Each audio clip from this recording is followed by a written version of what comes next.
All right, I think we are live. Can everyone hear me? Can you hear me? Are you talking to the chat or to the panel? It looks like you're The live up chat. on YouTube. Hi, chat. All right, well, assuming that everyone can hear me, I'm going to go ahead and start. Okay. All right, Not Mama said we are live. Well, hello, chat. Hello, everyone.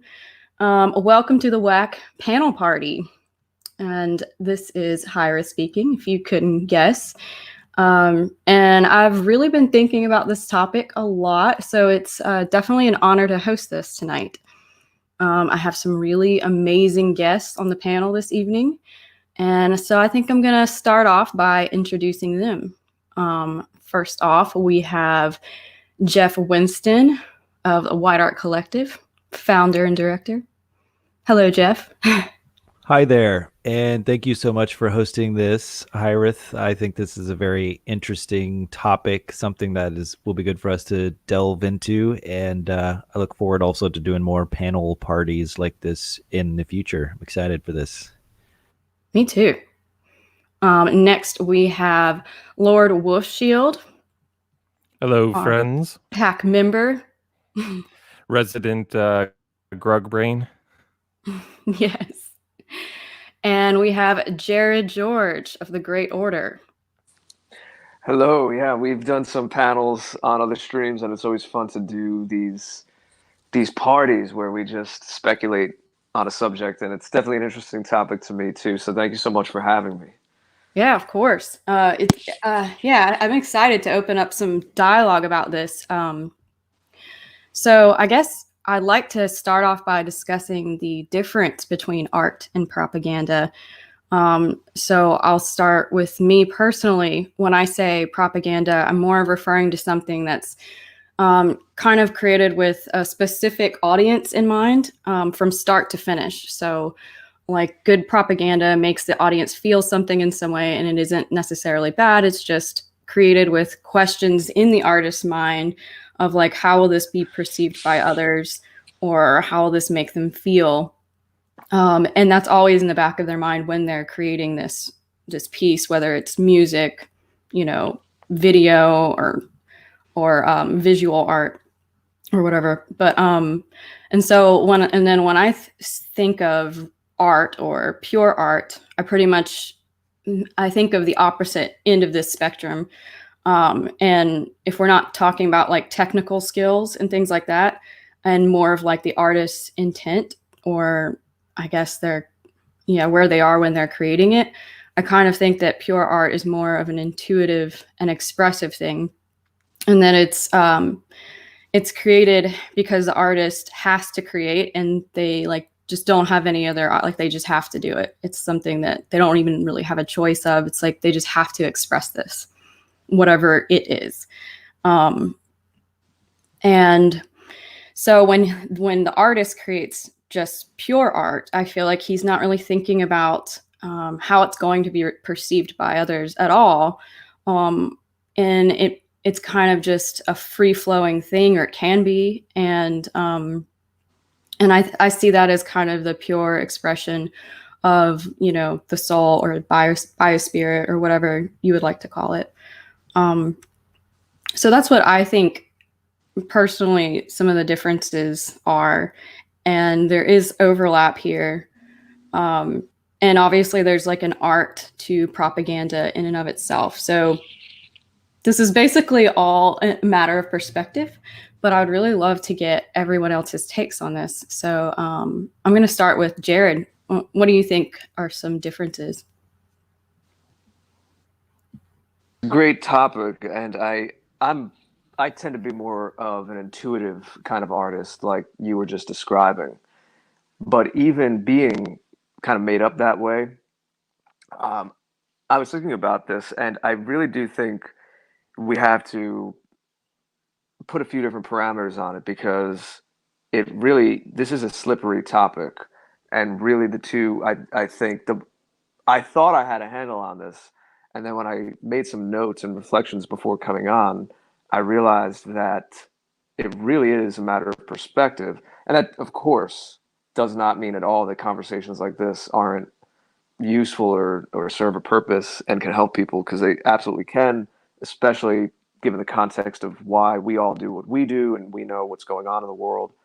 But I'll throw these themes out there, and I'm not saying that in my opening statement I'm going to make an exhaustive exposition of each of these things. But in my notes, I realized there were a few themes or headings that I could apply to what I was musing on. And those would be time, the political and the social element, the narrowness of the possible interpretation of the art, and then the sense of play or mystery in the art. And when I say play, it does not mean that it has to be comedic or humorous necessarily. It doesn't mean that it has to be lighthearted or not looking at something difficult or emotional. That's why I added that word mystery in there too.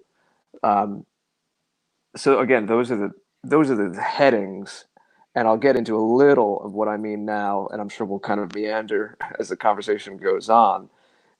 So I agree with you that propaganda, there's something different about it, but it seems to imply the political, right? So it wants to achieve an end.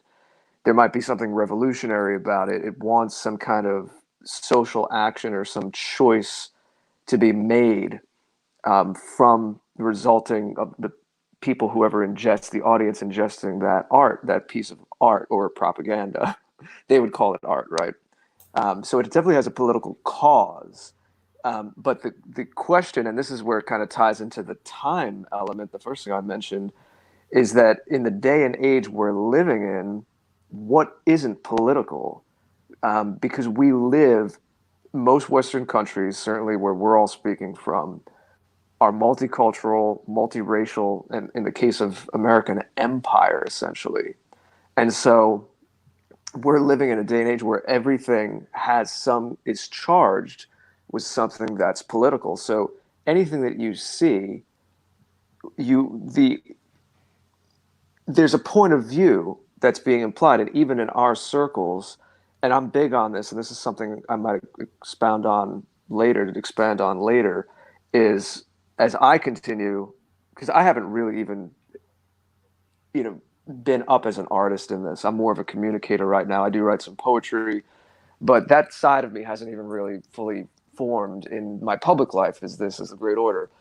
And when I do that, I don't know if this is going to disappoint some people, but a lot of my stuff, especially music, it's not going to be like very literal and direct. It's not going to be like white people rise up, like that's not going to be the chorus of every song. A lot of it's just going to be who I am, and I'm in touch with my folk soul, and it's just going to come out. And maybe you can relate to that.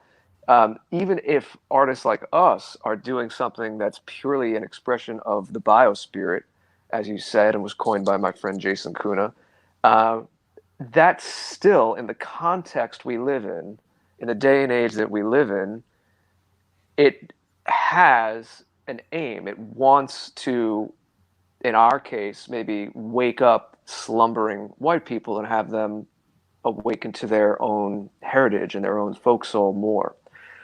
So in that sense, even the most intuitive art that you feel like you're calling up from the well of the ancestors, and it's like this pure personal thing that you wrote at 3 a.m. alone in your room, once you put it out there and it gets into the symbiotic feedback loop with the audience, it still is going to be engendering a kind of effect, and it's still coming from a scene as well.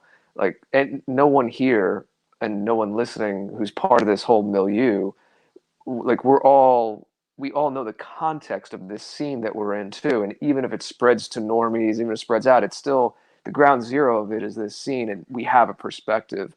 So again, I go back to the idea of time. Our critics might look at what we're doing and say that it's propaganda. And in a broad sense, again, this is where the definitions come in. Maybe they're even right. But with the passage of time, when you're not as close to the political events, people in the future may be able to look at certain things more as just art, even maybe in 200 years, people will look back at Soviet posters, and without the sting of that being in their recent historical memory, it'll just purely be seen as art and not just some relic. You know, we have a knee-jerk reaction to see recent mass-produced things like that as propaganda, but maybe something in the Roman Empire from 2,000 years ago was totally had political purposes, but to us it would just be a beautiful statue or a beautiful fresco because time has passed. It's kind of the opposite of religious revelation or prophecy. It's like any religion, if it happened 2,000 years ago, then if a prophet said it, it made sense. But if you claim you're a prophet now, people think you're crazy. There seems to be a cutoff point where God revealed himself or itself in religion. And it's kind of the opposite with propaganda. If it's far enough back in the past, unless you're a historian, it doesn't really mean anything to you. But if it happened in the last few decades and you're still feeling the political reverberations of it, then it's more likely classed as propaganda. So there's a lot more to say, and I'll yield the floor now, but I do think it really is a matter of context and definitions. Yeah, definitely. I agree. And the more I think about this, the more I'm like, oh, you can look at it this way or this way. And I could definitely see that if you're really in tune with your biospirit or your folk soul, is that what you called it? Yeah. Yeah, if you're in tune with that, then it probably will have like the desired impact that you would have if you were thinking about it having an impact on an audience. But even in not thinking that, if you're in tune with that, then it probably, it wouldn't really matter, I guess, either way, because it would have that impact regardless. Or it could, So I'm going to hand it over to Jeff. So what do you think about this, Jeff? What do you think are some differences between art and propaganda, or do you think there are any? Yeah, no, I think you guys are both touching on the essence of it. I think where my perspective differs a little bit from what you said, Hyrith, is that I've always had intention behind what I'm trying to communicate. It's not always necessarily conscious, I guess. I've just always been trying to hone in, like, I want this to land what it is that I'm creating. I want the chords to be in such a way and the things to be in time and in tune, and the words, the lyrics to be just right, the colors to be right, the framing, whether it's film or music. I want the message to be delivered. And that message could either be something intuitive, like I just want people to feel, and I think all artists are trying to communicate something when they create art. There's some desired kind of message they're trying to get across, even if it is just something that is implicit and something more felt. Like, you write a song and you want people to like it. Usually when they like it, it means because they identify with it and they can also feel it. So in that sense, I think that that's more kind of like what you're calling pure art, where, and if you're doing it right, it should just be, and you've wiped away all the indoctrination, the anti-white indoctrination, and you're happy about who you are, and you have a sense of yourself and your history with your people. Then you will just create, once you've honed in your craft, you will just create things that are just art, that are just kind of an expression of the biospirit or the folk soul. And, I think so that's one element of it. And then that's the art, right? And then there's the propaganda, which, as Jared was touching on there, it is in the time you're in, it's in the context. It's kind of inherently political. I would say that the propaganda is when you have a very specific message, as Jared said, like with a very specific idea in mind of like what kind of you want people to do. You want an end result, like you want people to believe this thing for this political purpose, for this social purpose, this economic purpose. So that's kind of, to me, the difference there. One is it's more pointed. The propaganda is more pointed in what you want the end result to be. Again, fairly subjective, because like I said, I've always, like, for instance, here's kind of an interesting thought on that. I've always found art that is functional, that serves a functional purpose. Like I like that kind of thing. I'm oddly pragmatic for an artist. For instance, I love the wedding march. I think that's really cool that there's just a song that is for that particular purpose, and we have other music that is for that particular. It serves a very particular function in some kind of ceremony and something of that nature. So it has kind of a very. I don't know if they were necessarily written all of them for that purpose, but it kind of became that. Which again, that's kind of part of the intuition of these things. But so yeah, I think it does come down to what your end goal is. Do you want people to think differently, something very specific?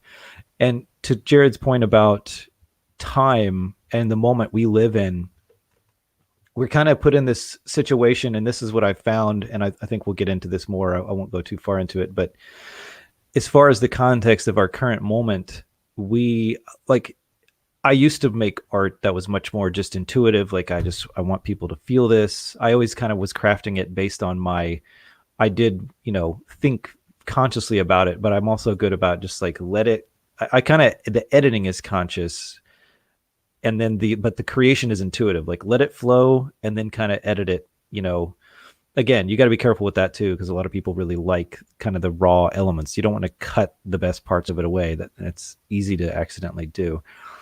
But in our current moment, we are kind of put in this weird situation where, yeah, we can't help that everything is politicized, and even creating art, even if it's not gonna.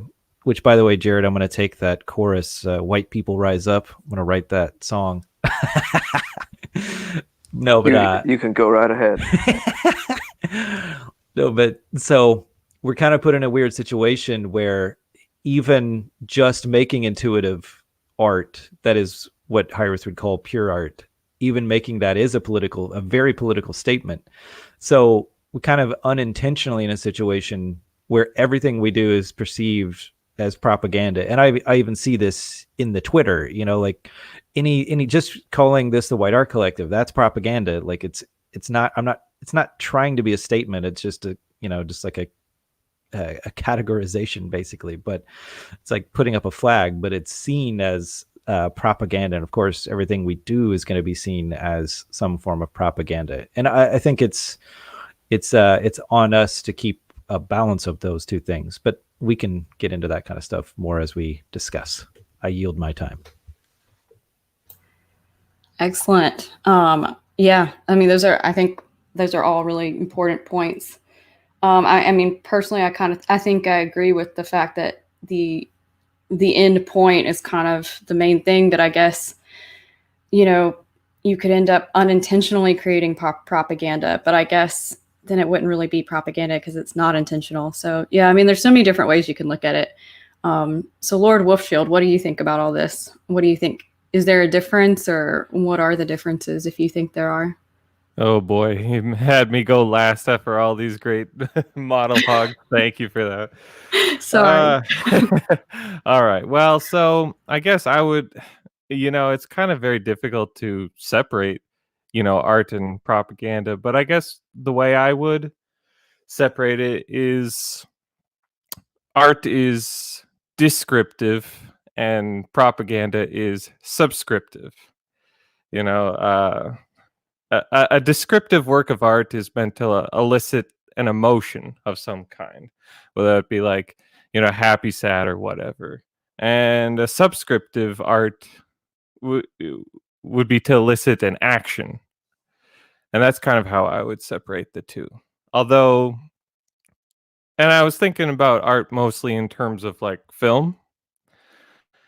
And it's kind of, I was trying to think of like what is a good example of a movie that is propaganda and what is a good example of a movie that isn't. And I couldn't really think of any specific kinds. I could only look at them in terms of gradation of propaganda. And I think your starting point is a big part of, what level of propaganda is going to be, what percentage of that is going to be propaganda.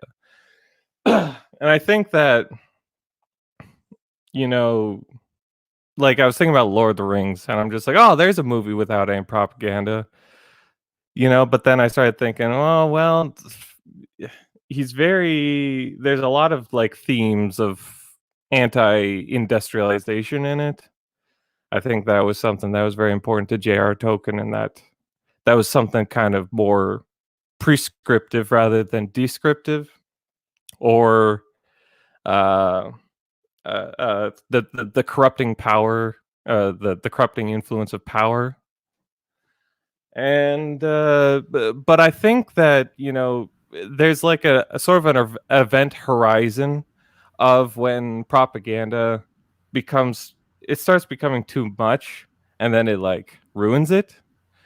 So yeah, I think that the descriptive type of art in which you're just you know bearing your soul, or you're just letting your biospirit show come out through your art, I think that is ultimately the best kind of art, and the best kind of way to really, I don't know, get people to, I don't know, get on board with you. Because I think the more propagandistic something gets, the less people really like feel any sort of emotional attachment to this art. And I think you can see that in recent years in Hollywood, how the sort of the balance of propaganda has sort of tilted more and more, heavy-handed, and people just don't like it. And I think everybody can agree that the film industry has gotten worse over time.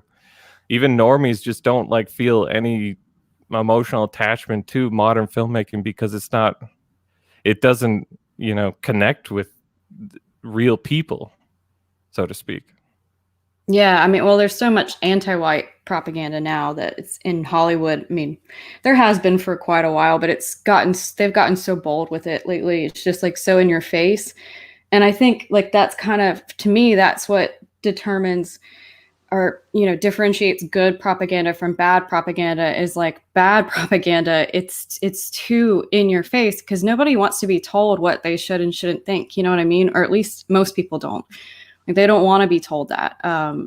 So I think that honestly, like, good propaganda is something that's gonna like it. There is an art to it, because it can make you feel something, or whatever, if it's good propaganda. It doesn't have to be like, deceitful. It can be based on truth. But yeah, I don't know. I mean, I just feel like now we're dealing with so much anti-white propaganda that.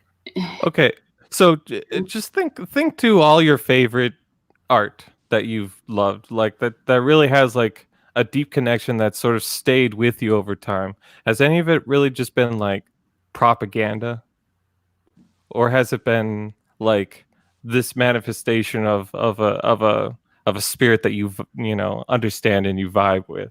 I don't think anybody really likes propaganda. I don't think it's effective, really, because I think everybody kind of, I don't know, it's like it.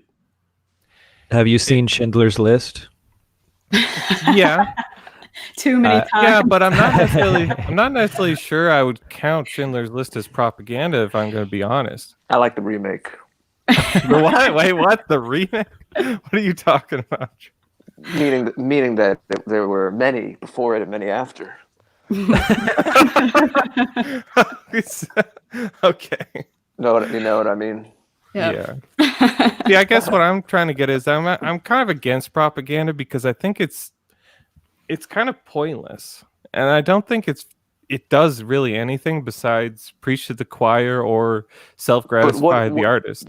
But Lord Wolfshield, what are you defining as propaganda? I'm still trying to get a hold on that. Like when Joni Mitchell wrote, put up a parking lot and was lamenting industrial society, even in the 1960s, many decades after J.R.R. Tolkien, is that propaganda because she had a political message? Or, I mean, a lot of people still enjoy it as art, and Joni Mitchell has a special place in a lot of people's hearts, but she definitely had political messages and was a part of that time. Like I was saying, I think that there's like a certain balance. I think that there's no work of fiction that doesn't have propaganda, but like at a certain point when the propaganda becomes like more important than anything else, like it just ruins the whole meal, so to speak. I could I see would, that. Question yeah. of emphasis. Okay, so here's another example that's very relevant. You guys probably saw or heard of these celebrities that they sang Gal Gadot or Godot, however you say it. She did it, and a bunch of celebrities were singing John Lennon's Imagine. Hmm. As far as Oh, I'm concerned, Imagine is like the Communist Manifesto in song form. It's very well put together. I mean, John Lennon was a great songwriter. I would debate anybody who would say otherwise. I never liked his voice, whatever. But he clearly knew what he was doing, and I mean that song is like a holy, sacred song to people because it is well done, and I think he did very much mean it. But it's also some of the most effective propaganda.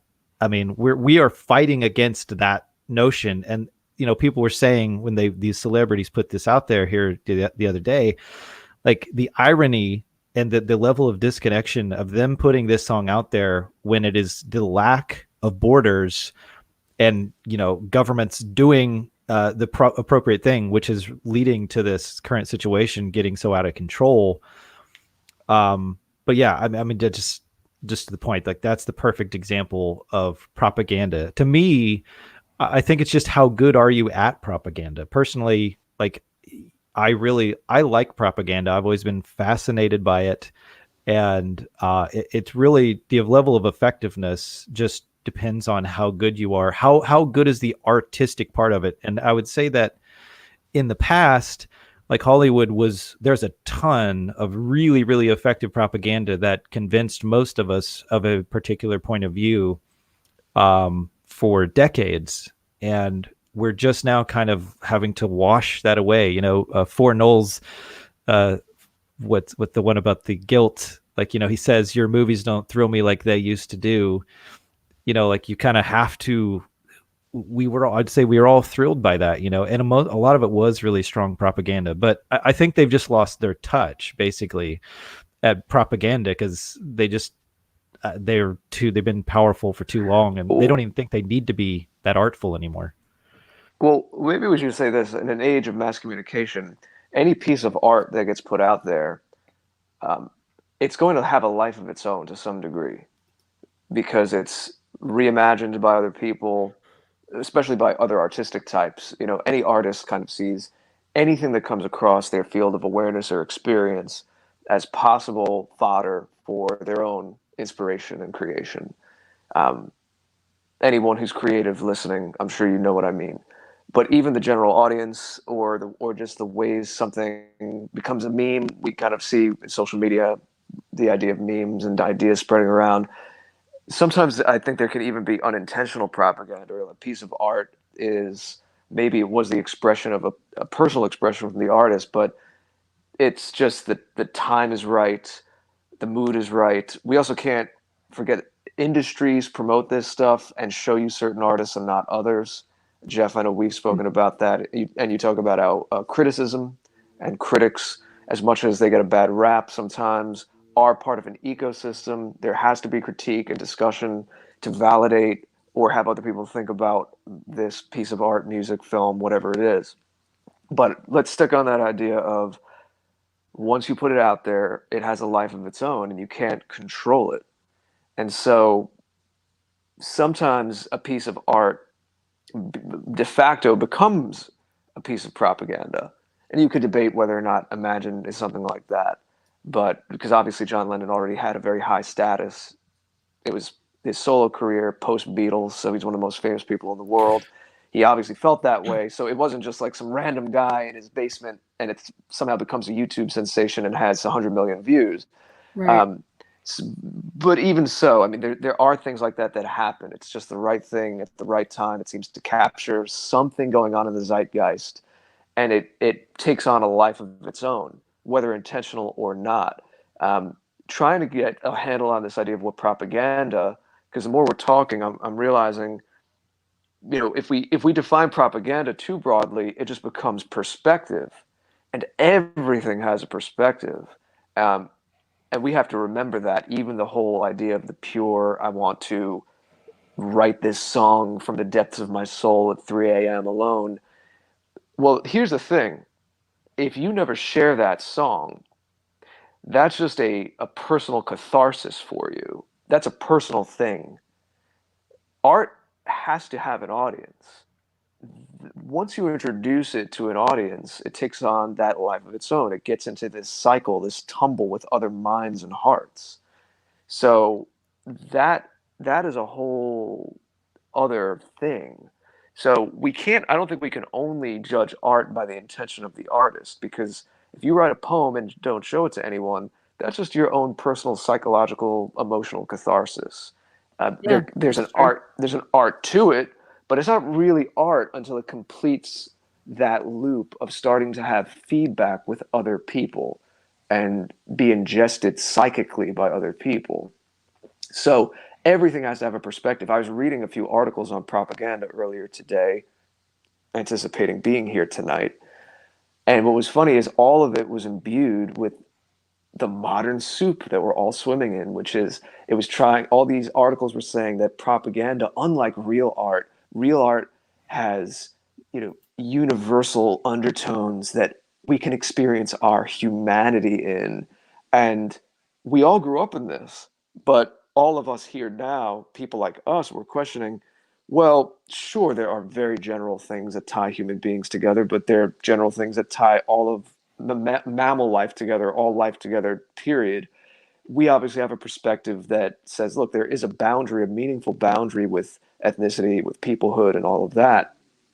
But it's funny when you read this propaganda stuff, of course, coming from journals that no doubt are swimming in the whole progressive soup, right? That, oh, real art, pure human, pure, what we all experience. But aren't we all up here because we believe that that's BS? Isn't there a perspective to everything? You know, Jeff and I, we talk about classic rock. Pink Floyd and Led Zeppelin couldn't have come out of anywhere but Europe, and more specifically Britain. It couldn't have come out of Japan. It couldn't come out of Africa. So there's, even if those guys were just exploring the sounds and their emotions in that time, because I don't really think of Pink Floyd or Led Zeppelin as propaganda. There's still a perspective, but propaganda is more than just perspective. And I was saying it at the beginning, and I've heard some of it from you guys too. It sounds like what it really is about is a narrowness. So when you put that, to get back to where I started, when you put out that poem or that song or whatever you wrote alone at 3 a.m. and you put it out in the world, of course you want it to resonate with others, and the artist wants other people to feel what they feel, but you have to let it fly. It's a bird. It lets loose. That piece of art is flying. It's out there now, and other people are going to experience it in their own ways. That's where that mystery is, and you have to let it go. There's a wide range of experiences and interpretations that's going to occur. Propaganda, there is, I was mentioning this in the beginning, a much more narrow range of possibilities of how that can be interpreted, at least within the time. I know I talked about after time passes, maybe propaganda looks more like art, but at least in the time, the day and age you're living in, let's maybe keep it in the present, at least for now, to keep us with some parameters for the conversation, is that there's only so many ways you can interpret it. And maybe that narrowness, and in Lord Wolfshield, that's what you were talking about before, how you don't resonate with it because you feel that it's kind of choking. There's no air in it. Right. Yeah. There's it, there's yeah, it doesn't resonate. I feel I guess so. But what's an My example of most what's an example of propaganda to you? well, that's one that I can think of recently um that when I was watching it, and I thought it was a decent movie, but I kept like the characters didn't come across to me as real people. It came across to me like a kind of like a point counterpoint like argument rather than like a real people, and that was the Unplanned movie. I don't know if anybody saw that. It was and it was about abortion. Did anybody see that? I didn't Or know. But No, I haven't know. seen I it. know. I've seen. I I haven't seen remember it seeing either. advertisement. yeah, it was a good movie, and I'm not trying to necessarily talk down to it. But to me, it doesn't. It didn't have like lasting power because to me, like when you start, like your starting point is kind of a big part of whether something is like propaganda or art, even though there's like these gradations of it. But I don't know, like I was watching the movie and I'm just like, these people don't feel like real people to me. This feels like a argument in the writer's head. And I guess that's not necessarily a bad thing, but I don't know. I didn't feel like it was a movie that was a lot of people went to go see, but I wonder exactly like what is the lasting effect of a movie like that versus something like uh I don't know. What is like a movie that everybody loves and watches over and over again? Yeah, I mean, I think I agree with about the narrowness with propaganda, um, because I think that I see it more from like if you're thinking about marketing, you've got the specific target audience. You want them to buy the product if you're a business, right? But then you see things like that. What was it? I think it was the Swedish Airlines commercial, and it's like they're clearly not trying to sell plane tickets to their target audience. They're trying to sell an idea, and so theirs was based on pretty much like something that was very dishonest. Where not all propaganda has to be that way. It can be based on truth. So I'm also interested in talking a little bit about the overlap with that. What do you guys think about like meme culture? Because that's kind of an art in itself as far as propaganda goes, but it's not, obviously when you put memes against like high art from the past, it's incomparable. But what do you guys think about all that? I'll start with Jeff since we haven't heard from you. Well, actually, when you were just talking about that commercial and saying that it's not about selling airplane tickets, it's about the idea, selling the idea. I immediately thought of the Stone Toss comic with the burgers, to where it's like a black person and a white person. And I think it's like same sex kissing, and then there's like, oh, you think this will help us sell more burgers? And the corporate execs like burgers? Right.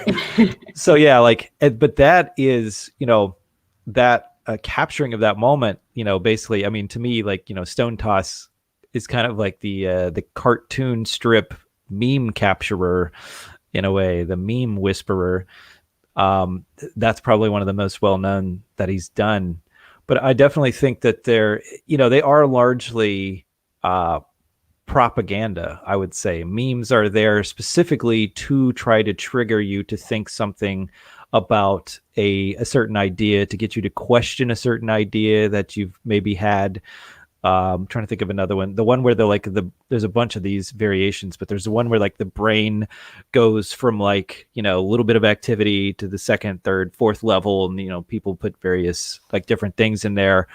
They are very effective in our our workaday world where things move very quickly and people have a very short attention span of a fruit fly to get across kind of a complex idea in a very short amount of time. My frustration with them and kind of my criticism of them, and again, this doesn't mean I don't think we should do it. It's just that memes, given that they are largely propaganda, I would say, there's an art to that propaganda, and I'm a huge proponent of the art of propaganda, but I don't think most of them are very lasting. There are the ones like Stone Toss, there are those handful that do kind of make an impression, but they don't make an impression on people and change the way they think and perhaps even behave the same way that a movie does.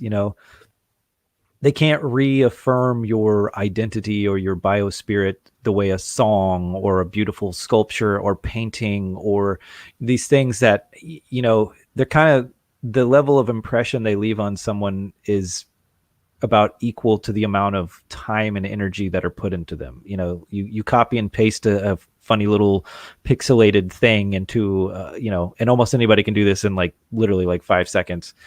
Maybe 30 seconds, but you do have to put some thought into like making, putting things in the right place. And what's the idea? That's the thing. You got to put thought into how are you dissecting this idea? How are you going to get across this idea with just a handful of images and Right. It goes back into how it will be perceived by the people who see it.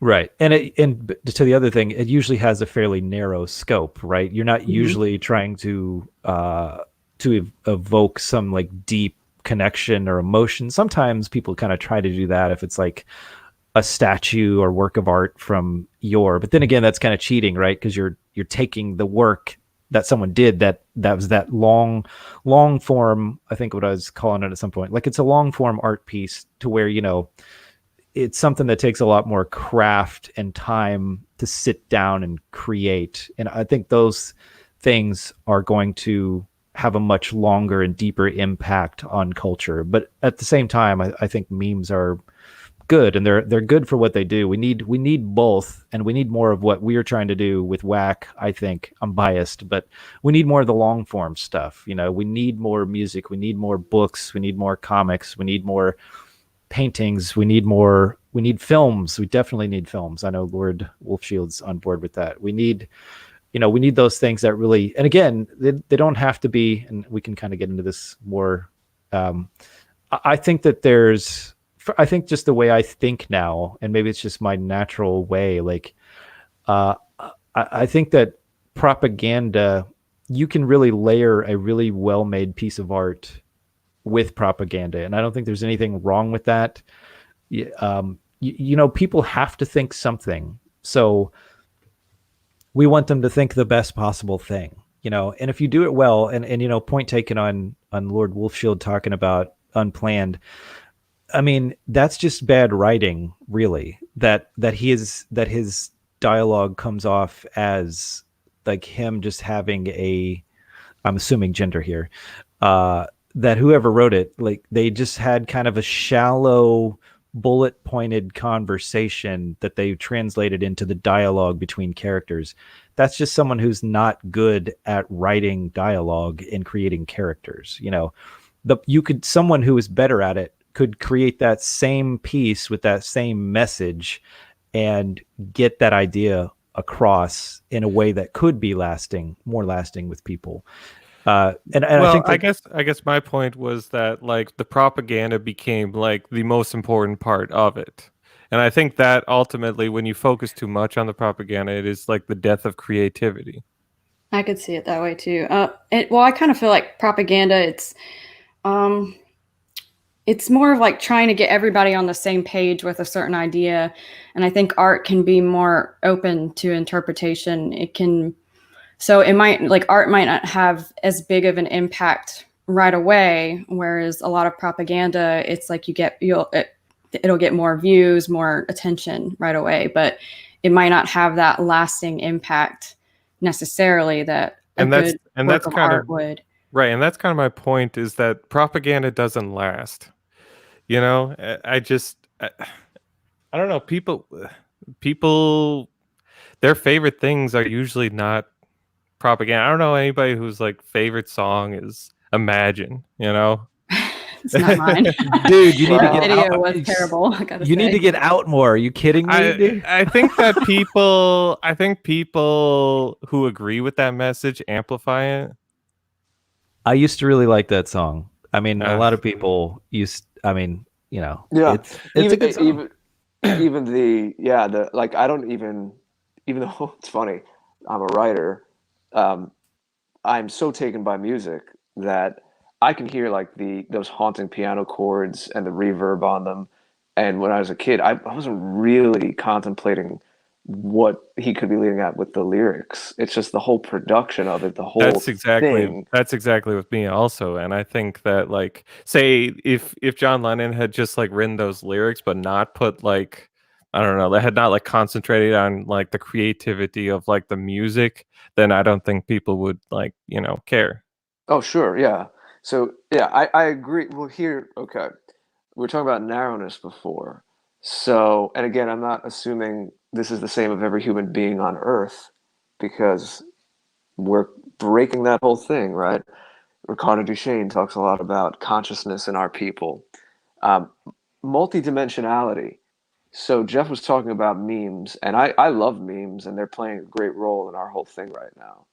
Um, Now, a poem, a very, very short poem of only a few lines, might only take you a minute to read as well. So there's not necessarily time. And I know, Jeff, I know you weren't saying that, something has to be a certain length of time to cross a threshold and then be called art, of course.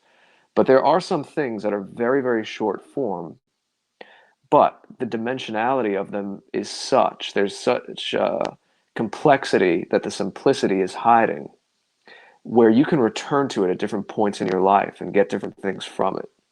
You're never going to be able to do that with a meme. And so I think maybe this is helping us get a little bit more of a handle on that definition between art and propaganda. It hits different experience levels, intelligence levels, personality types, and it can mean different things to you at different phases in your life. So it really is more dimensional, fully dimensional. I have a bit of a self-serving question. I don't know what this is going to sound like. And it's funny, I mentioned poetry at the beginning. Maybe it's telling that I forgot to say this, but technically, one part of my public creative life that is out there is I've done a few, and I'm hoping to do a lot more soon, skits. Now, there's a creative aspect to that. I'm writing and I'm having fun, and I don't know where it's going to go when I'm writing them, these ones I've done with Philosophicat.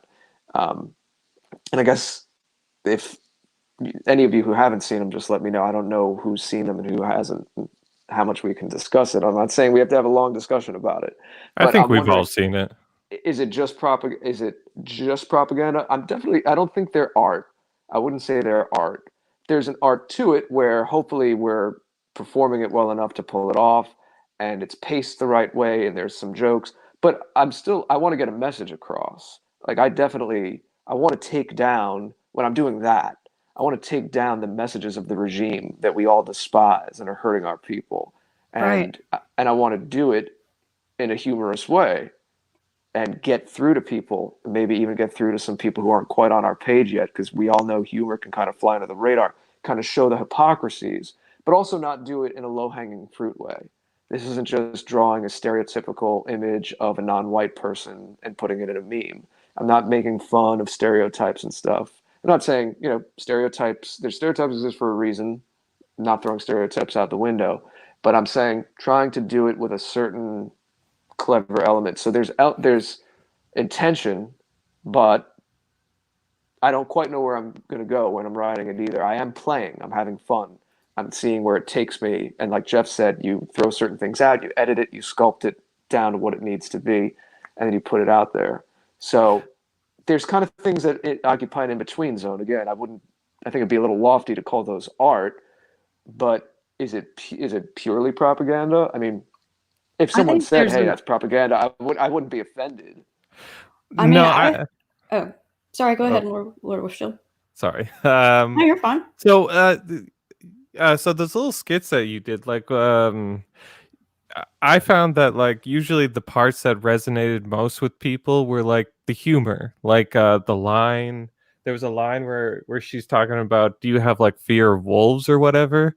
And everybody in the Yeah, comment section has gone on about like fear of wolves and kind of riffing off of that. And I felt like that was kind yeah, of because like it what was people random. it was what people connected with out of all the things most. They resonated with that line, I felt. And it's just a fun line that, and not to say that like your message didn't resonate, but I think that people just kind No, I of knew it. That was my favorite line too.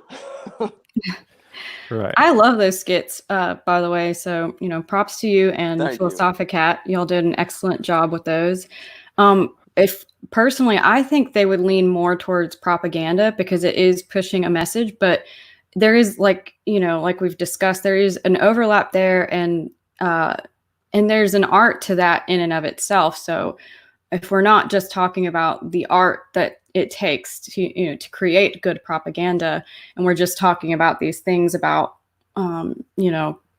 with the differences of art being something you're not really thinking about presenting a particular message, and when you create it or something like that. And then I guess, yeah, with propaganda being that you are, I would say that's probably leans more towards propaganda than the realm of like pure art, but it's still like it's good propaganda and it's funny and it's honest. So that's kind of like, I think there's so many examples for us in like bad propaganda with all the anti-white stuff going around. So I think it is kind of important to see how propaganda can be a good thing, and that you can actually use it to help amplify a message or a truth and get people on the same page in regards to that, get them on board, you know? So it's very effective in that way. And I mean, I think it's definitely important personally. So Yeah, on the skits, definitely very well done. And to Lord Wolfshield's point about the that being the line, because that is kind of the most artful line, right? That's probably why you liked it is more, and why like the other people picked up on that was because it was the one that came from that place, maybe like the less conscious kind of thing that was just playful and whimsical. And I think that the key here, in my mind, and from what I'm kind of trying to do, is I think you can blend these things to where, you know, your propaganda, because I'm with you, Jared. Like, I'm very much, when I was younger, I made a lot of art that was very like, you know, I feel like I almost ran out of, I did everything I kind of wanted to do. Unfortunately, I wasn't in a position to put it out there broadly. I still like to put it out there broadly. But I'm at a point now where I see like the skill set that I have and the understanding that I have, I could be very effective on a propaganda front. Now, that doesn't mean that what I'm making isn't art. I think the best propaganda, and especially studying communist propaganda, the best propaganda is artfully embedded with great art. And to another point you made earlier, Jared, is that, you know, for all we know, and actually not to reference my art of artistic critique article here, but one of the things I was talking about in critiquing something is like knowing the context in which it was made, which we were kind of talking about earlier. So I don't feel I can really fully understand a piece of art from the past if I don't know kind of the, you know, I have a pretty good handle of the 60s. I've studied that a lot. I don't have a good, you know, handle on pretty much any period before that, you know, basically the 20th century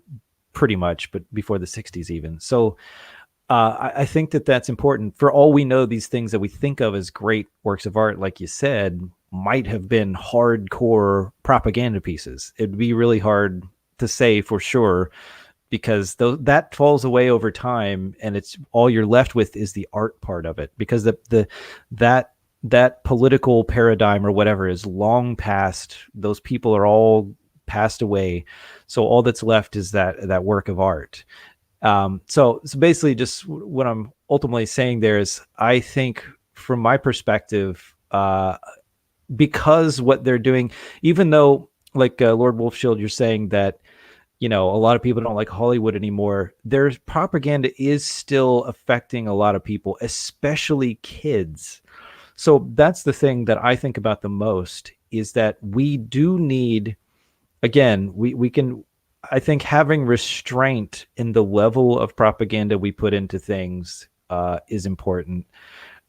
And people who don't feel comfortable making propaganda are artists, then just, you know, just do what you do. But people who are comfortable with that and who are good at it and can do it very artfully, I think we need all hands on deck to get our message into very artfully crafted songs and films and things of that nature, so that we can get our message out there. And again, especially directed at younger people. And again, I think we have to be strategic and conscious about that because of the situation we're in, because we have this massive propaganda force against us. And even one addendum on that is that, especially with the current situation we're in, this is the perfect opportunity we need to propagandize the hell out of the situation created by multiculturalism, this whole shutdown, the coronavirus ravaging the planet, and especially the West, worse in the West. I mean, Italy is really struggling right now. we have to propagandize the hell out of that, and no one makes better propaganda than really talented artists. But again, I'm not saying that anybody who doesn't feel like doing that should. Everyone should do whatever they're comfortable with. But personally, I think we need to really push for really well-crafted, artful propaganda. Yeah, I think that those are very good points. And I mean, I was just thinking about this while you're saying all that, is that like if we think about just on an individual level how we like impact others, it's like it's good to kind of reflect upon yourself and express yourself, but then you also don't want to just like act without thinking about how it's going to impact the people around you, like because everything you do matters. Everything you do does have an impact. And I think that when you create art or propaganda, it's the same way. So I think with art, you're not as like really aware of the fact that you're going to have this sort of impact. So because you're not really thinking about it in long term, it's like pure, like in my opinion, it's pure expression or it's a reflection and then an expression or something like that. But it's more intuitive. And so it might have like a longer lasting thing, or it could, but it could also kind of be harmful because you're not necessarily thinking about how it will impact people. So you're not exactly mindful of that, of how it could be perceived. And I think that maybe it's good to not tailor it in ways because you don't want to like care too much about what people are going to think of it. Cause then it can end up being too refined and just sort of stale, I guess. And unoriginal, but if you're the other end of it, then it can almost be just too, not thoughtful of what people are going to think, and maybe it could have a bad impact, like nihilism or something. What would you say about that, Lord Wolfshield? About what specifically? Well, just about the fact that art could actually. It could have a negative impact in ways. Like, what do you think that there is any negative impact to art? If it's only like the far end of the spectrum of, say, like, pure expression or. Yeah, I agree that I just feel that like when you like set out to make propaganda, it like, I don't know, it kind of kills art as culture, I feel. And I think it kind of stagnates culture as art, or whatever I'm trying to say. That's how I kind of feel about it. I think I think the first and foremost focus should be the creativity of like what sort of like emotion you're trying to elicit from like in a descriptive manner. And then you can like seed themes throughout it, Yeah, I could see that. So we lost Jared for a second there, but he's back. So welcome back, Jared. What do you think are maybe some good and bad aspects of both art and propaganda? And I think we've talked some about propaganda. So specifically, I want to know what you think about, what's something negative that could come from just like a purely expressive thing where you're not really thinking about how people are going to perceive it. Well, hello, and sorry for the dip out. I should actually sound better now and be on a more stable equipment. So I missed, unfortunately, I wasn't able to hear the last few minutes, so I'm diving right into this one. But what's wrong with art? Well,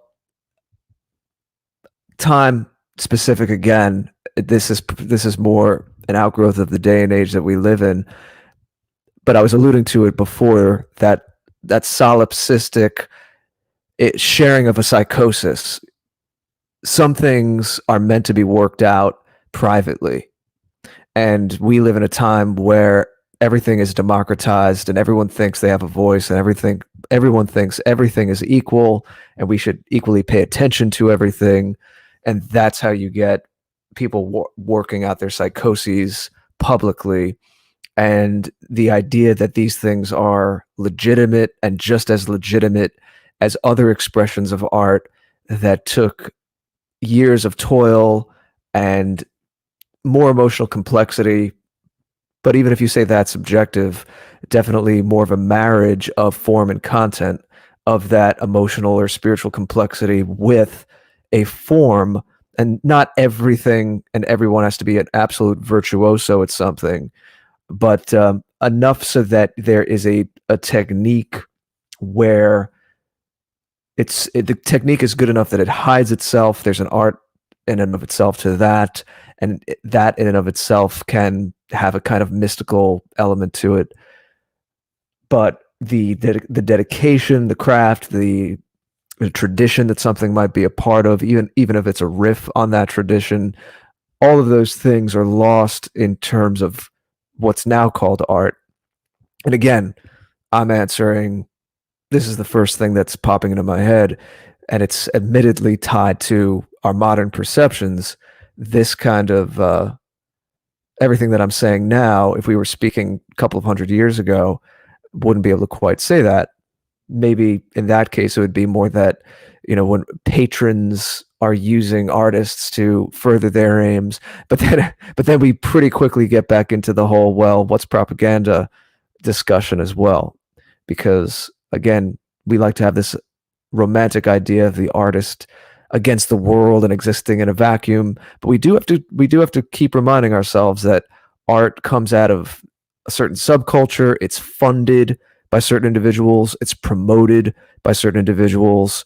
There is a social ecosystem to it, whether it is the galleries of modern art that most of us likely loathe today, or the patronage system that gave us some of the most transcendent classical music pieces of the Western canon that we all have this reverence for. There's still an ecosystem that it came out of, and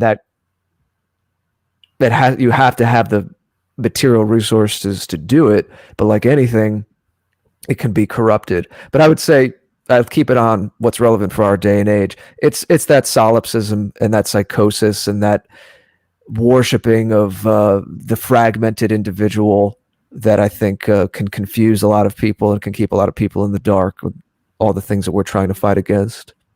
Did someone say the exact same thing when I was not on the air? No, not like that at all. I mean, I think that makes perfect sense. I mean, yeah. I mean, I think if you're just creating pure art and you're not thinking about how it's going to affect other people, if they, once it's out in the open and everything, it can definitely, like, say you're reflecting and expressing an extreme amount of pain or something. Maybe that could be a good thing in the sense that they could relate to it, people that are in the same situation, but it could also cause people to be extremely depressed or nihilistic. It could end up becoming propaganda, like we were talking about earlier, where it like ends up morphing into that and has like an impact that or takes a life of its own that you weren't aware of that it was going to happen. So I think in that way, sometimes art can be kind of dangerous to like the psyche and the mind if it's like created with almost like a selfish intent of like, I just have to get this out, without really thinking about how it could potentially, I guess. But I mean, there's so many different ways to look at it. Briefly, just on that, we don't want to create a situation, even those of us who, we're trying to fight against all the degeneracy. We want a more noble world, a more wholesome society for our families. I mean, does that mean that you're never going to have an artist that looks at the difficult, ugly sides of life? I wouldn't necessarily advocate for that. It's not that in and of itself. It's that there should be some kind of a resonance, and in sharing that resonance, even if it's something painful or ugly or dark, in sharing that with someone, or the person looking at the art or listening to the song, realizing they're not alone, that someone else feels like that, even though it's still, even if the song doesn't have a happy ending or the movie doesn't have a happy ending, and say, oh no, it's all going to be all right, and this is how you change everything, even if it leaves the person still having challenges and questions about whatever that piece of art is evoked or deals with, there's still the resonance of knowing someone else is going through this.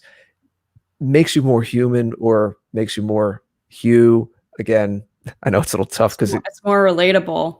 Yeah, and there's something, I was laughing at myself saying more human because, again, earlier we're all swimming around in that soup, and we have to be careful about things like that, and assuming the only race is the human race. Didn't you guys Everyone feels the same way, or everyone processes things the same way. Yeah. But it makes you more who you are. It makes you more whole. And even in that regard, I'm not saying everything has to be awe-inspiring, although I think a lot should be. We should have mostly it lifts you up, it looks to higher ideals. But even in the kind of thing that's more difficult and dark that we're talking about for a moment here, is the resonance. It completes something in you, or it makes you realize you're not alone, and it still does something that is buoyant and something that completes you or gives you this glimmer of something else.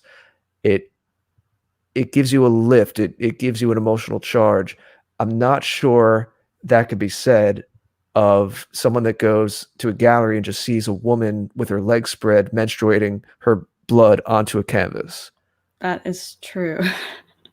Yeah, I mean, yeah, even if an artist is expressing some like extreme amount of pain, it's like, well, through struggle, there is strength, and I think, you can get stronger through struggle. So I think.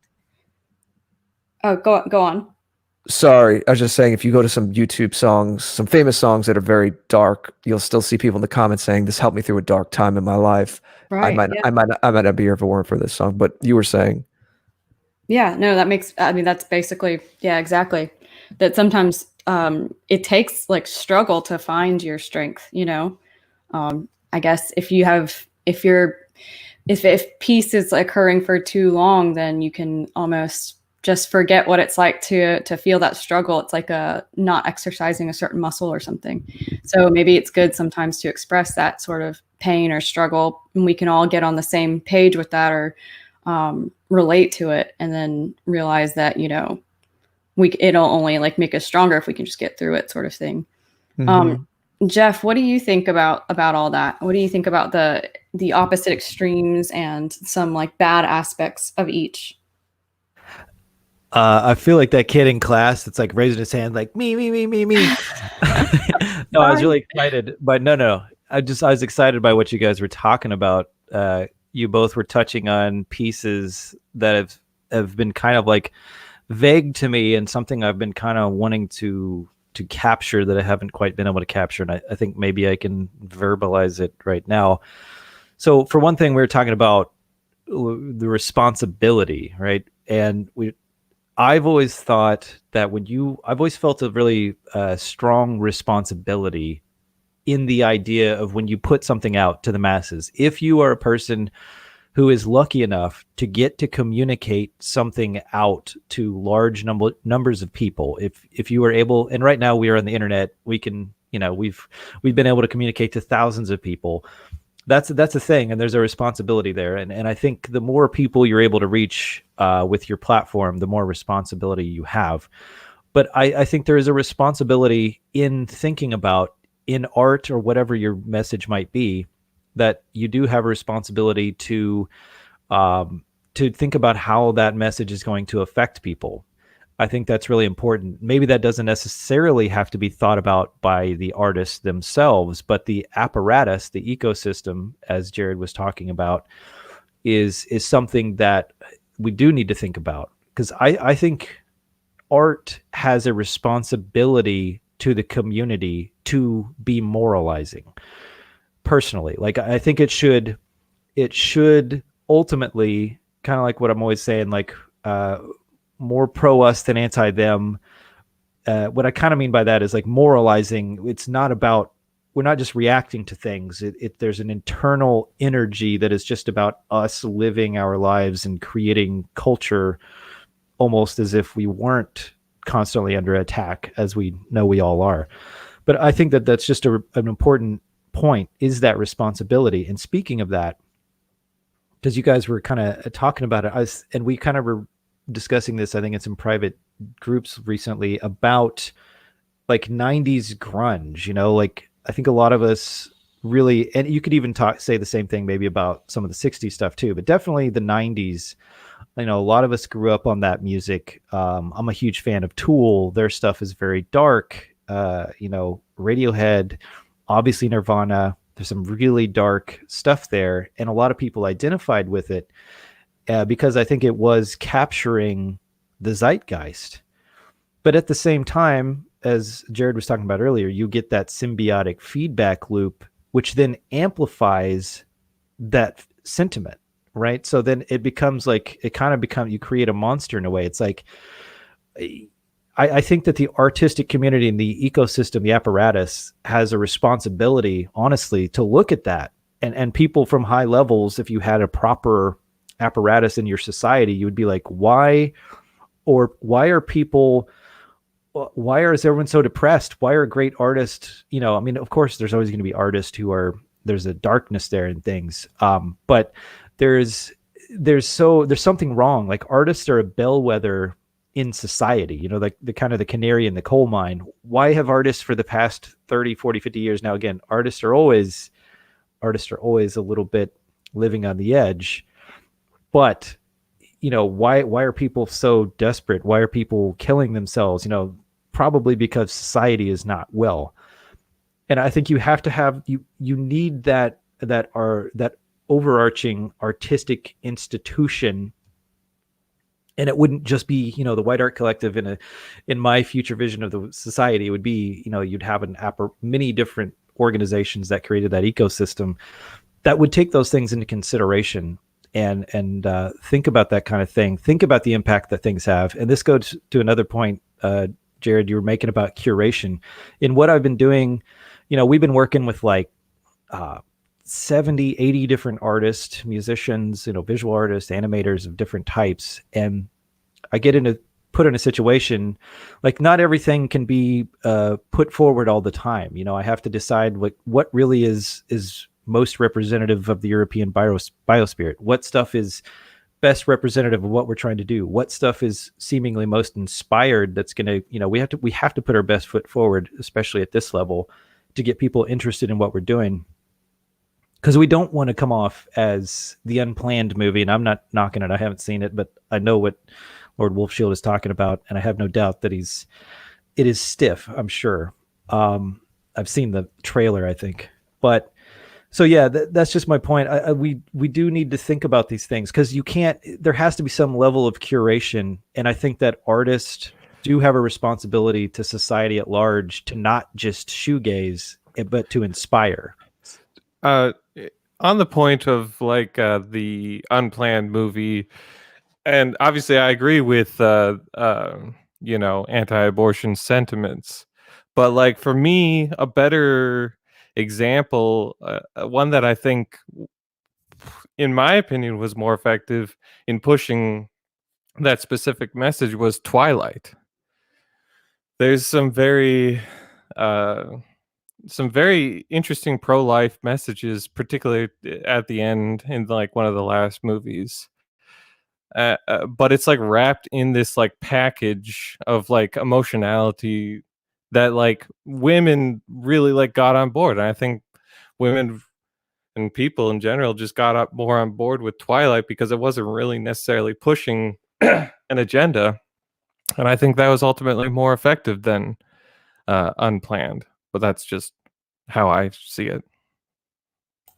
I think that with what Jeff was saying about art needing to be more moralizing and stuff, I kind of feel like pure art is something that's reflective of the society, or it can be reflective of the society you're in. So in a healthy society, I think it would be more moralizing.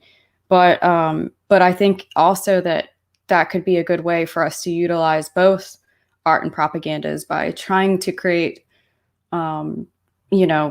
pure art that is also mindful of how it might impact others. So maybe not making that the sole thing when you're creating it, but kind of thinking about it from time to time, just so that, right. or at least before you put it out. You know what I mean? Like, I'm not saying that we should be like completely neutral. Yeah, I think that we should very much have themes and try to push ideas through our art. I'm not trying to say, I don't know if people are thinking that's what I'm trying to say, but I didn't think that at all.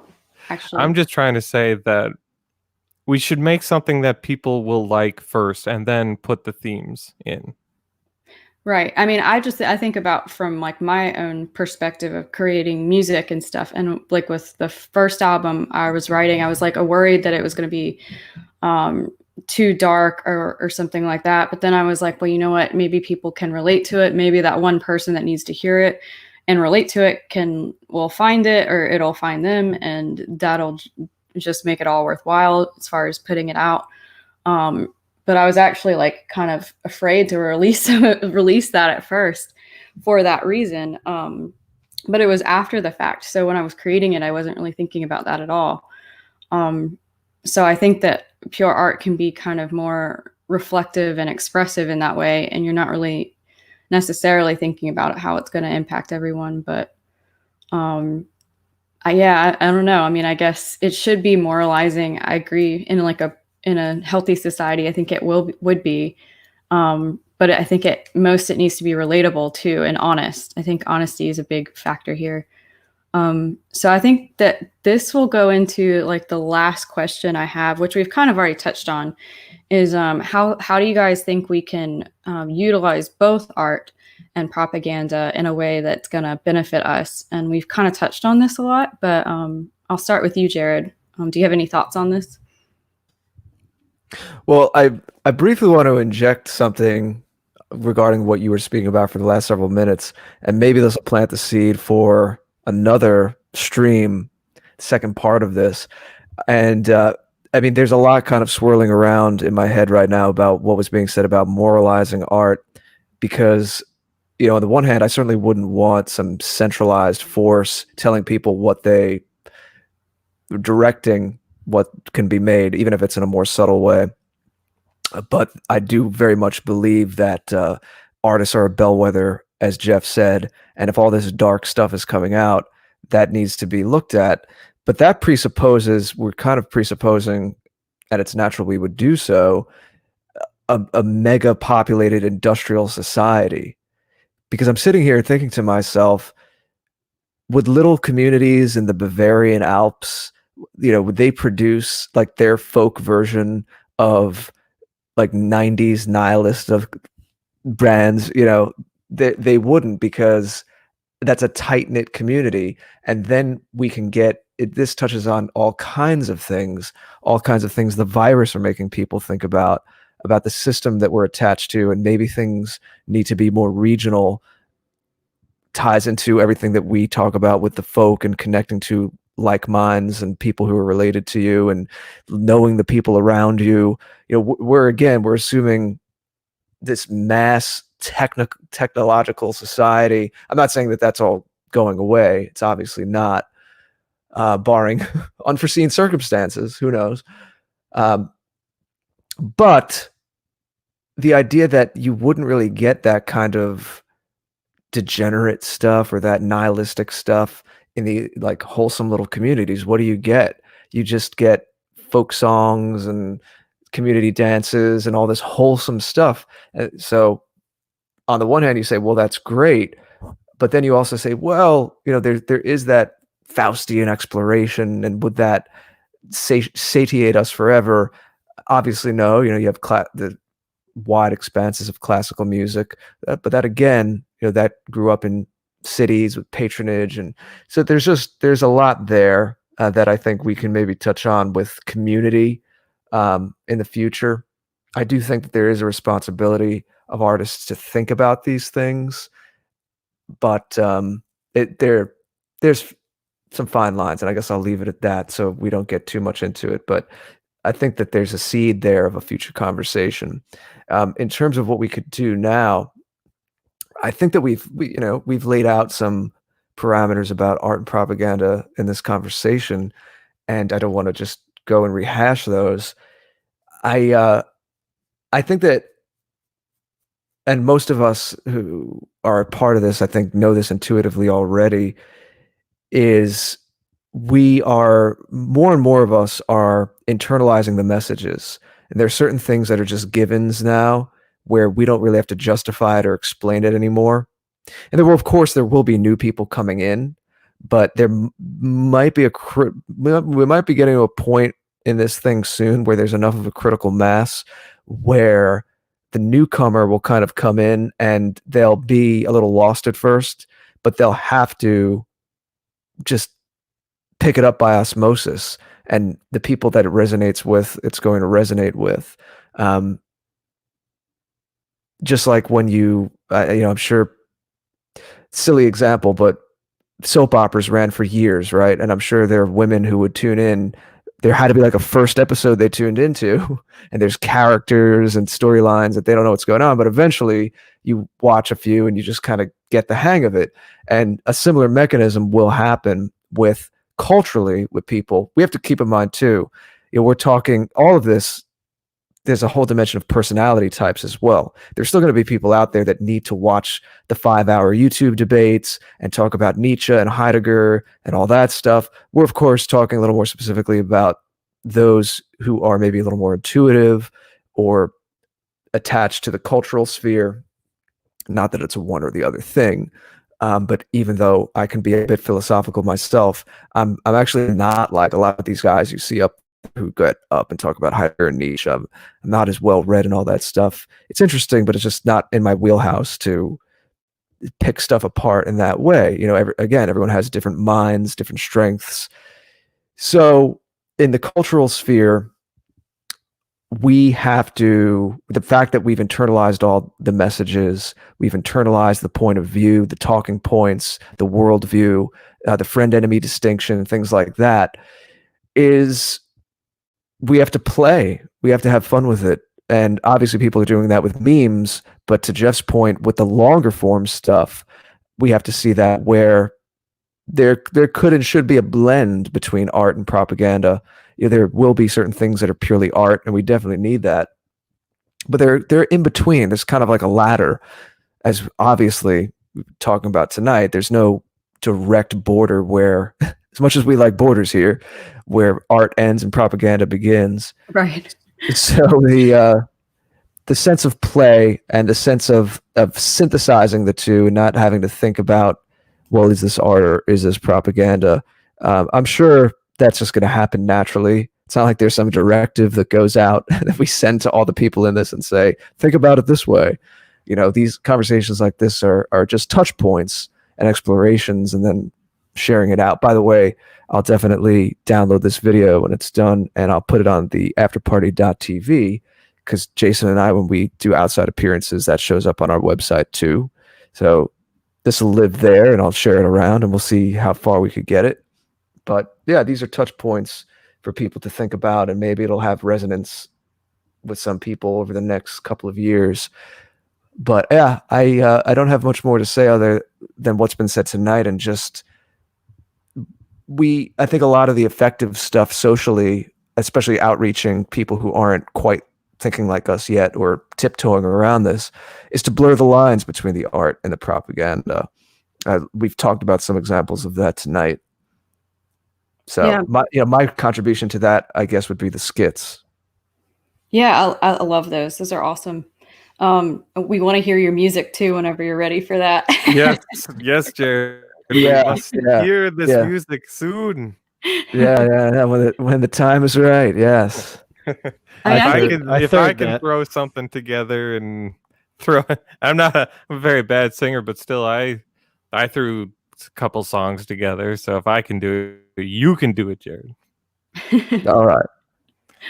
I think that, there's definitely no like idiot's guide to blending propaganda with art, so I think that it's kind of all going to be an experiment, and just we'll figure it out as we go along, and everybody's a little different with it, depending on the artist and your perspective and everything. I think it just needs to be honest and relatable. That's my two things that at least I look for when I'm trying to search for those other kinds of art and stuff, with a white positive message. Is I want it to be honest but also relatable. I think if the message is if it's too much on the propaganda side and it's too overbearing, I think that's kind of a turnoff personally. I want it to be more intuitive, that's just what I look for in art. Oh yeah. And that's what I've been kind of doing with my music. I've been making just very personal songs, but like sort of like a reflection of what I want to see, Yeah. Like I did a song about my wife called Dancing Queen, and I just, there's not a lot of songs about people's wives, I I feel. love that song. It was great. And I kind of wanted to just like, I need to write more lyrics. I was kind of struggling with lyrics. And then also I wrote another song about the desire to have a baby, but not, you know, the struggle for that when Mhm. sometimes biology is against you.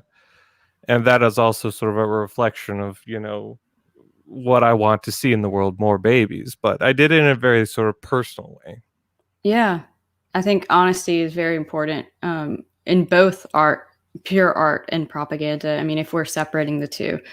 And so, of course, it would be really important if we're going to merge them or see them as one thing, It's definitely, in my opinion, I think that's important. So, Jeff, what do you think about this?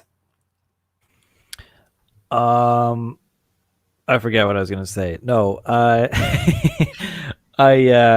wanted to quickly touch on something that Jared was saying. It is a whole nother can of worms, but talking about kind of like the localism, regionalism, that's another huge thing for me that really kind of gets our culture has kind of been monopolized.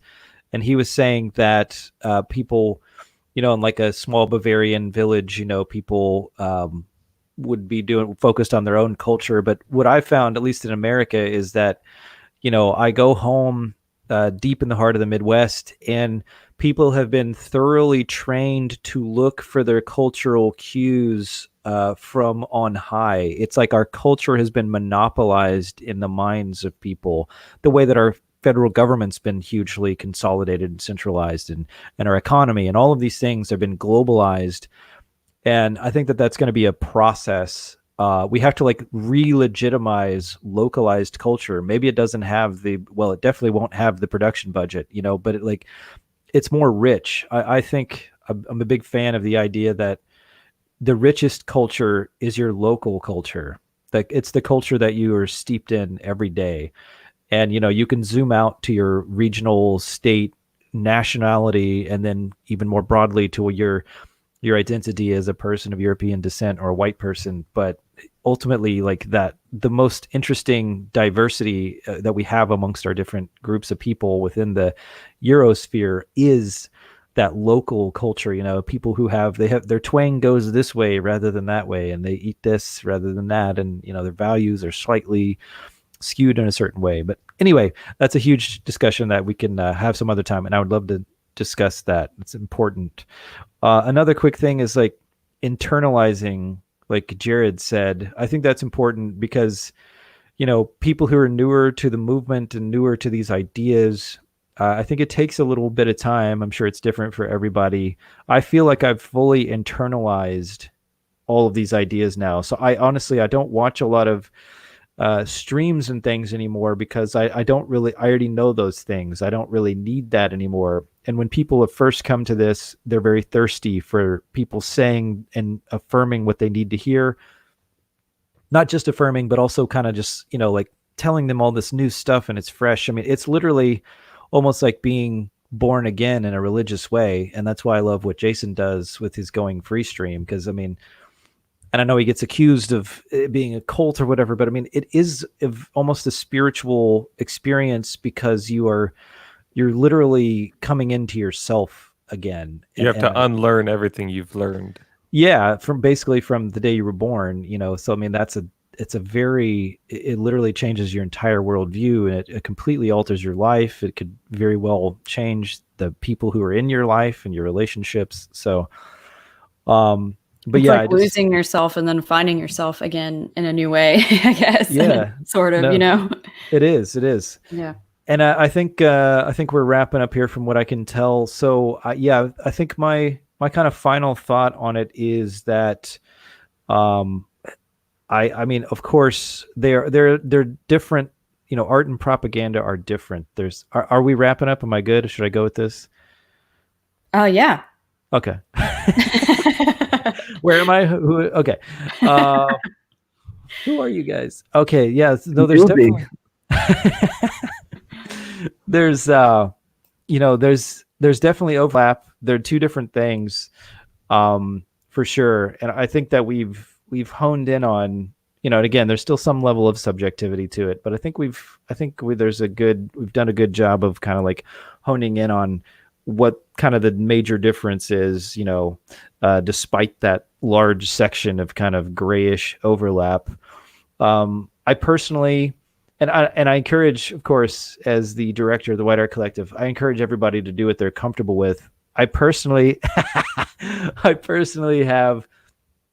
I think propaganda gets a bad name because I think people have to think something, so there's nothing wrong with intentionally, people who can craft a positive message to the broader community. Honestly, I think they kind of have a responsibility to do so. And again, I'm not saying all artists should try to make their stuff more propaganda-y. I'm not saying that at all.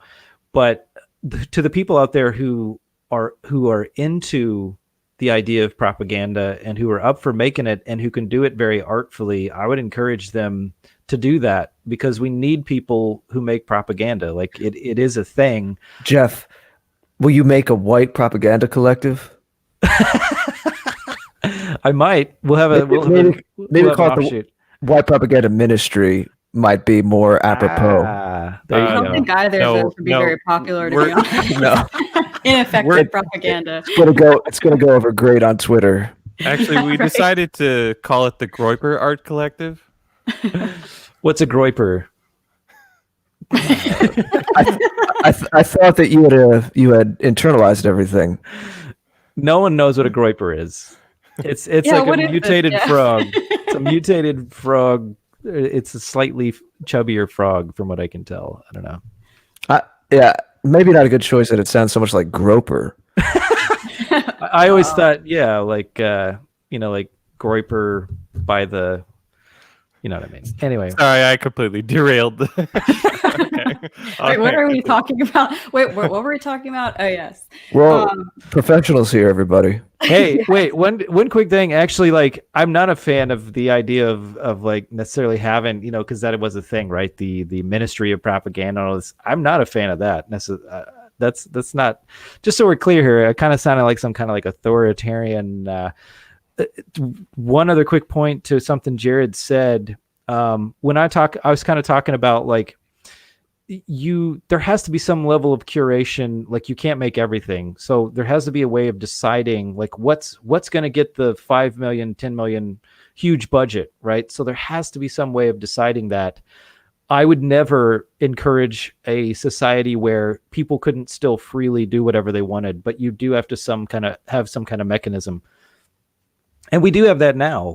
Essentially, relative to the budget I can come up with, or most people can come up with, relative to what Hollywood can come up with, we already have that system and that bottleneck that is essentially its lack of curating our point of view kind of, makes it nil and void, which is why I'm glad that we do have, the internet and we can create our own stuff. But it is difficult because it just takes a lot of money. It just does, to make a great film. You can do it for less than they do it, but it's still, you got to get the people there.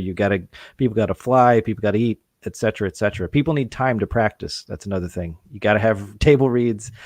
But yeah, so my point is, I just don't want people to think I'm some kind of authoritarian on that. I'm all about freedom of expression, but we do need a mechanism for deciding what is going to get made, what is going to get funded, and that's a lot of what I think about with the White Art Collective is how do we allocate the resources that we have?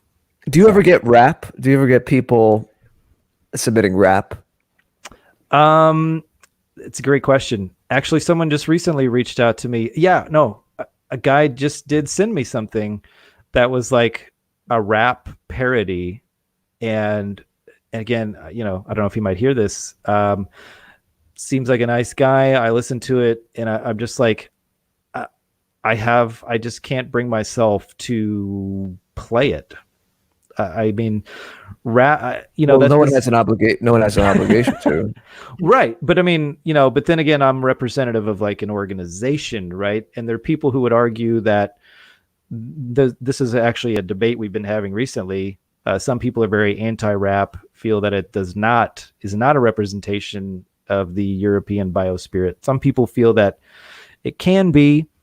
I'm personally of the opinion I mean, like, I don't think I did play rap on here when I played like a song that I did. That was like a parody kind of a song. It was actually a propaganda song, to be honest. It was black propaganda. Whatever. But This is getting multi-layered. yeah, I think we might have to start a second stream right now. Yeah. Okay. Right. Cut right here. No. And I really want to. Have you played that before? Yeah. When I say black propaganda, I mean subversive propaganda. That was pure propaganda. Literally designed that way. Yeah. It's Battle of Seville by Total Justice, or Dre and Total Justice. That was complete propaganda. Perfect example. I forgot all about it. Anyway, I played it early on, and then I was like, this doesn't fit Saturday Night Live stream, etc. But anyway, yeah, that's curation. Just back to that point, essentially kind of what Jared's bringing up there is, it's a huge part of, it is kind of part of the propaganda mechanism in a way. It's like what you don't play is as important as what you do play. So anyway, I think I've said all I have to say. Someone else can talk. Thank you, guys. Well, I mean, no, thank you. But I mean, I just wanted to open up a dialogue about this topic, art versus propaganda, the differences, similarities, the goods and bads, how we can, use them both to benefit our cause and that sort of thing. And I think we did a good job of that tonight. So I want to thank our guests on the panel for joining me here. So thank you, Jeff, Jared, and Lord Wolfshield. And and thank you for everybody that's been watching and listening. I really appreciate it. You being here as well on a Friday.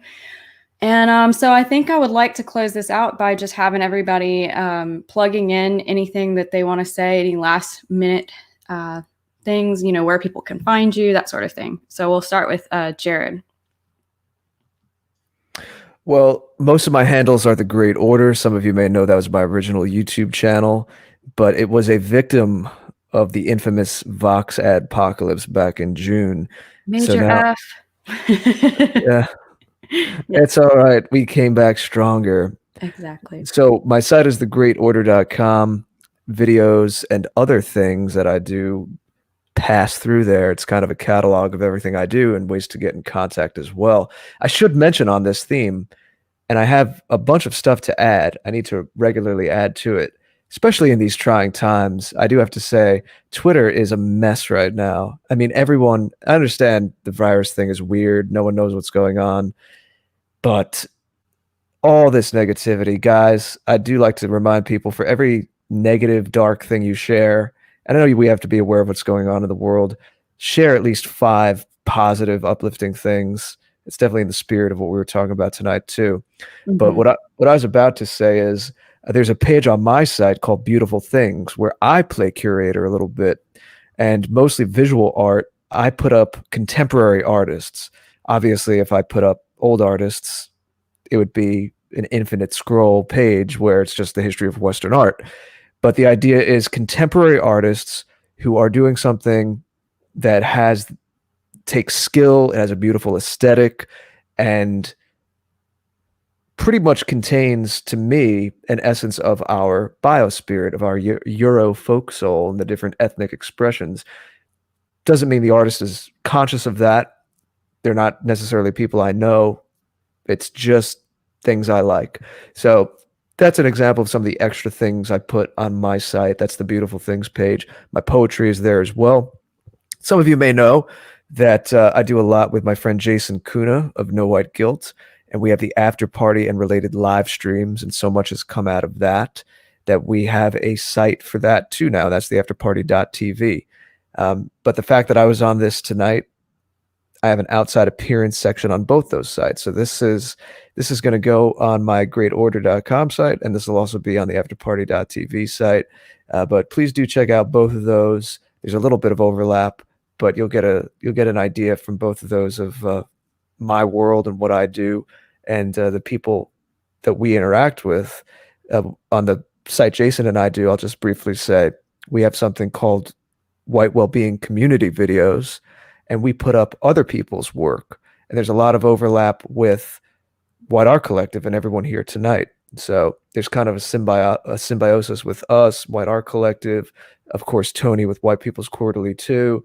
So kind of forming this cultural sphere, and we're very excited to be part of that. Yes, thank you so much for both of your support and all that. And I have most of your links, I think, in the description. I will have to add the afterparty.tv, but I will be sure to do that after the stream. So I'll hand it over to Lord Wolfshield. Where can people find you?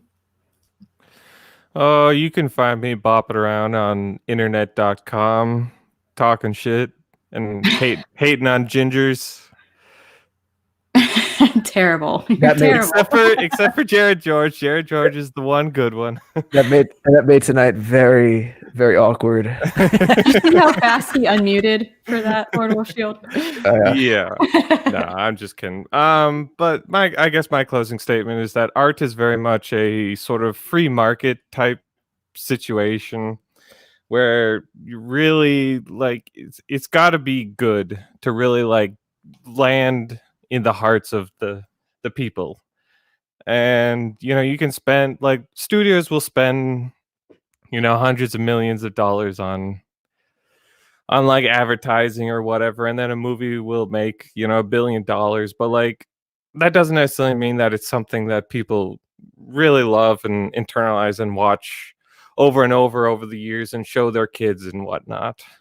So and I guess to me, like, just focusing, if you focus too much on creating propaganda, I think it stagnates the art, and you kind of lose in the free market, so to speak. And I don't know, we can't have that, but that's just my thoughts. All right. And Jeff, is there where can people find you? And is there anything else you'd like to add? Where indeed. Well, I just want to thank our guest. Thank you so much to Jared George. He and Jason have been super supportive of the White Art Collective from the get-go. And as he was saying, it is really exciting that we have this kind of like this front of cultural entities with the White People's Press, the After Party, and White Art Collective. And then like Donald's kind of got his own thing. He's in that sphere with American Zarathustra. So it is really exciting to see this blossoming in the way that it is. So I just want to thank Jared for being part of that and for being coming on the stream. Oh yeah, I assume Donald was included in that, but he's doing so much he can kind of be his own entity. So I should say he was on tap very recently. Go check that out, please. Yeah, indeed. Yeah, that was a great episode. And thank you to Lord Wolfshield for being a Hollywood apologist. And we don't support what you said about gingers. That's not a White Art Collective position. I'm just messing with you. Hey, don't we have a episode of Cinema Nazis coming up this week? Yes, indeed we do.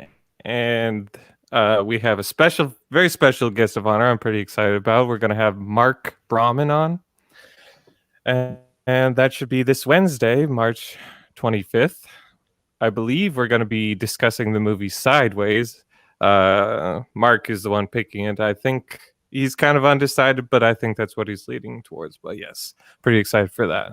Oh, Jared George, I know I was just insulting you and everything, your whole race and whatnot, but we're a different race. Sorry. Would you like to come on to our review show at some point? I mean, I have like blonde and dark, brown too. So I'm kind of a swirl. I don't know. You're a mix. I don't know what that. I don't know what that makes me in your eyes. You're like a gingerling or something like that. Yeah.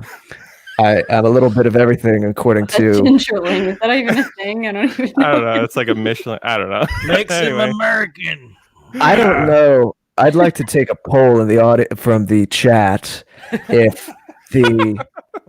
No, I'm not setting you up for anything, Wolfie. Okay.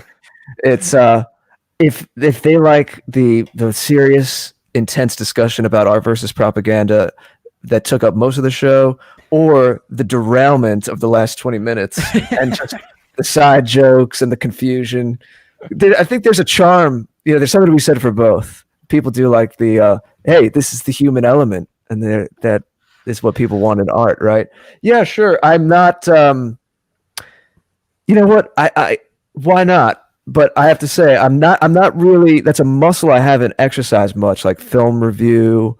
Well, that's fine, but- and I realize that like you're not a big movie guy, but like I would just like for you to come on and talk about like a movie that's important to you personally. And I think like everybody likes movies. You know, I don't think there's anybody that just hates every single movie. Oh And no. And It's I'm sure story. there is. I'm sure It's there is a storytelling. movie that you would like to just come on and we'll just like bullshit about it or whatever. Oh yeah, I mean it's storytelling, and I think there's.